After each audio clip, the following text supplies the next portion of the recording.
કેન્દ્ર સરકારની પ્રધાનમંત્રી જન આરોગ્ય યોજના ગરીબ લોકો માટે જીવનદાન સાબિત થઈ રહી છે। નર્મદા જિલ્લાના રાજપીપળાના જસવંતસિંહ માટે પીએમજેએવાય યોજના આશીર્વાદરૂપ બની છે।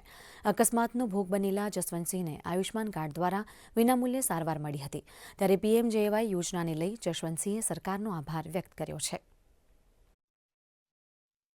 ये साल में हमने आयुष्मान योजना के अंतर्गत 200 से 250 मिनिमम कम से कम केसेस हमने ऑपरेशंस किए हैं और सभी पेशेंट को फ्री में सर्जरी हुई, जिससे उनको सबको लाभ हुआ है। ये योजना जरूरतमंद लोग हैं सबके लिए एक वरदान की तरह साबित हो रही है। मारो एक्सीडेंट थયેલ જેમાં મારો પગ ભાંગી ગયેલ, જે ત્યારબાદ મને સિવિલ હોસ્પિટલમાં દાખલ કરવામાં આવેલ, જ્યાં પીએમજીએવાય કાર્ડ દ્વારા મારું ઓપરેશન કરવામાં આવ્યું અને સારી રીતે ઓપરેશન થઈ ગયું અને ત્યારબાદ હાલ હું સારી રીતે હરીફરી શકું છું, જેથી હું સરકારનો ખૂબ ખૂબ આભાર માનું છું।